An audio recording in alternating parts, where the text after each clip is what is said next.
Fáilte roimh arás. Welcome back. Follow me, mhéad Gaeilge. Let's learn Irish. Level A1, topic a ceathair, an teach agus Lóistín.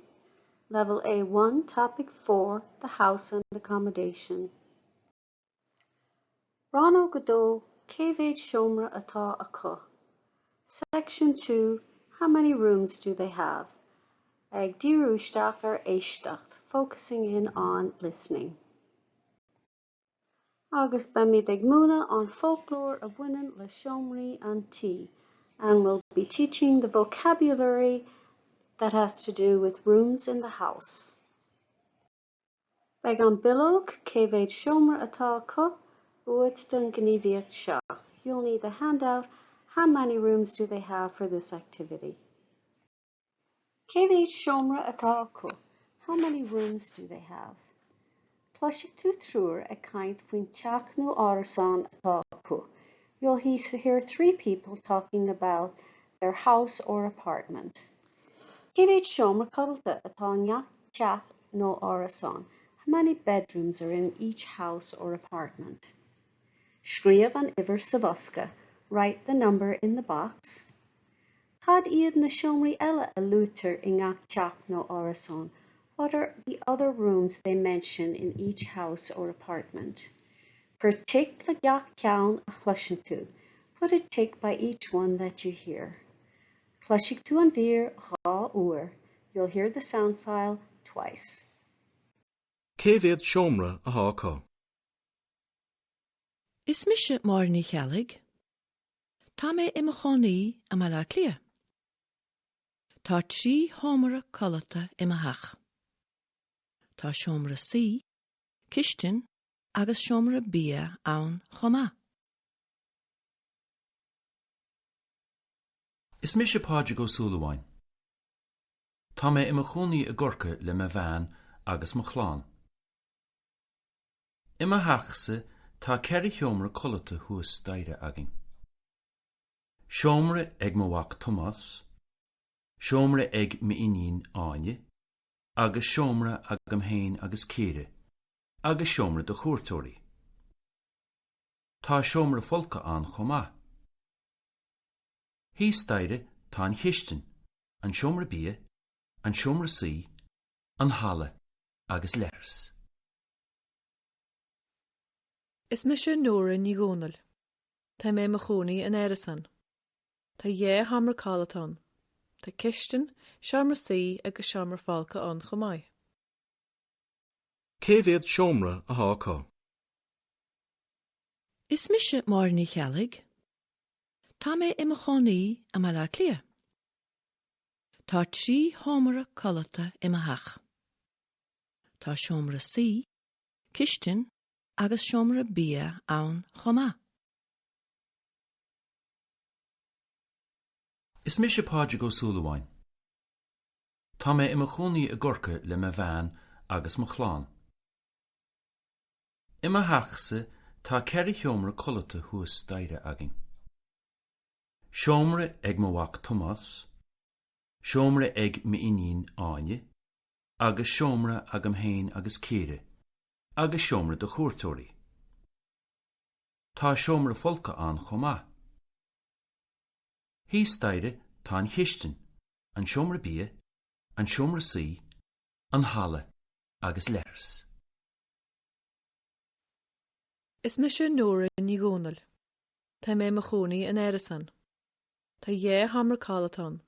Tá cisteann, seomra sí agus seomra folca an chomáid. Agus initial script. Is mise móra ní chealaigh? I am Mary Kelly. Tá mé mo chonaí I mbaile á clia. I'm living in Dublin. Tá trí seomra codalta I mo teach. There are 3 bedrooms in my house. Tá seomra sí, cisteann agus seomra bia ann chomá. There's a sitting room, kitchen and dining room there is also. Pádraig go súlaháin. Is mise pádraig go súlaháin. Tá mé mo chonaí a gcorcaigh le mo bhean agus mo chláán. I am Pádraig go súlaháin. I'm living in Cork with my wife and family. I mo theachsa tá ceithre seomra codalta hús staire a gcuin. Seomra ag mo bhac Tomás, seomra ag minín áine, agus seomra agam féin agus círa, agus seomra de chóirtóirí. In my house there are 4 bedrooms upstairs. A bedroom for my son Thomas, a room for my daughter Anya, a room for myself and Kira, and a room for guests.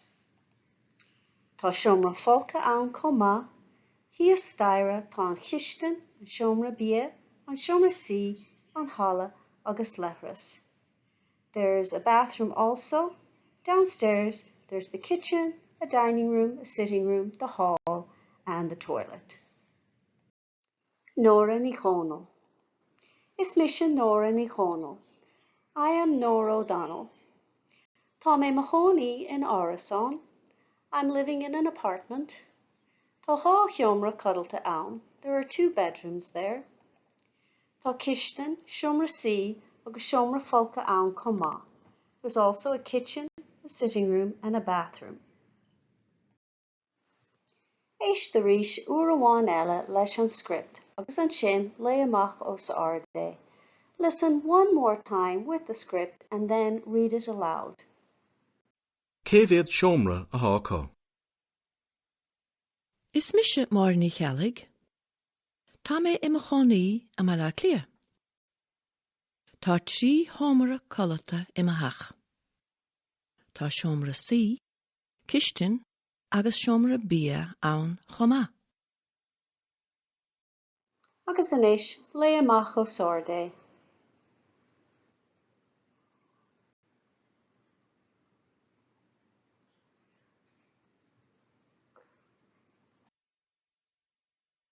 Is mis páide go súlaháin. Tá mé I mo chonaí a gcorca le mo bhean agus mo chláán. I mo theachsa tá ceithre seomra colata thuas staire agin. Seomra ag mo bhac Tomás, seomra ag mo inín áine, agus seomra agam héin agus céad, agus seomra de chóirtóirí. Tá seomra folca ann chomá. Hí staire tá an chiistin, an seomra bia, an seomra sí, an hala agus leithras. Inis lé amach os ardé.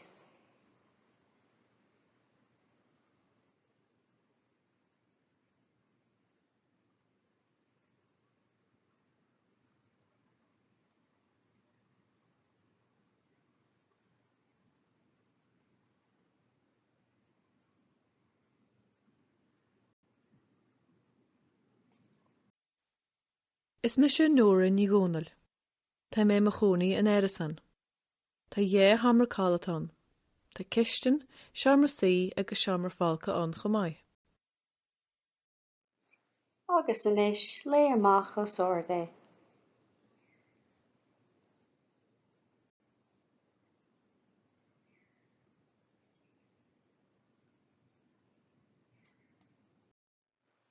Agus inis na freagraí céimhéad seomra atá acu. Teach I chealaigh tá 3 seomra codalta ann, seomra site, seomra bia agus ciistin. Teach I chúlaháin tá ceithre seomra codalta ann, seomra site, seomra bia, seomra folca, ciistin, hala agus leithras.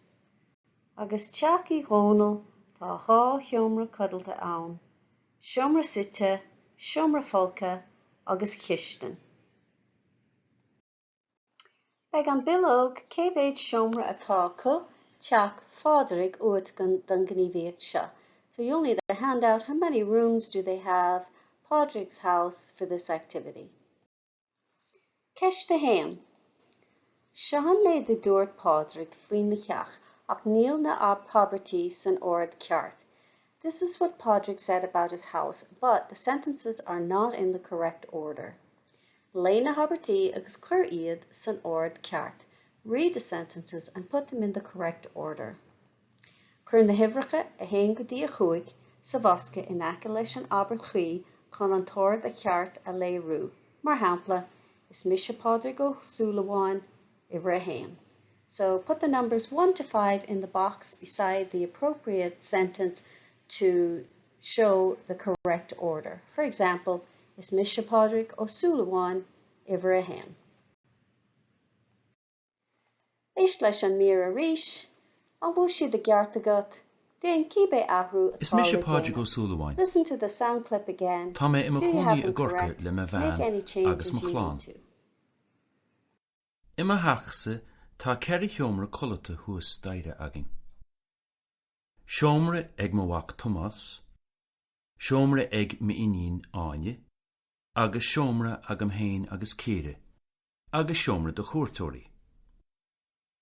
Tá seomra folca an chomá. Hí staire tá an chiistin, an seomra bia, an seomra sí, an hala agus leras. Is mise nóra ní gcónail. Tá mé mo chónaí an éirisan. Tá dhé hamar cálatán.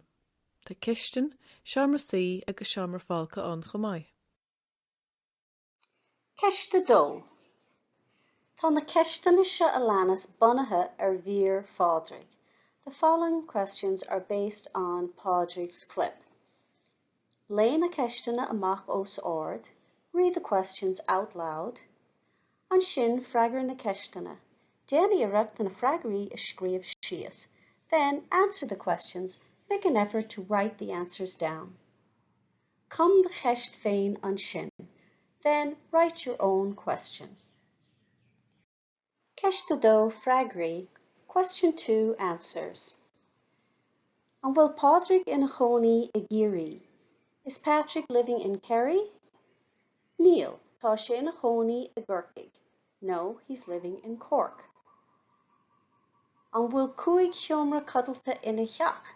Are there 5 bedrooms in his house? Neil, tá ceithre seomra cuddalta acu.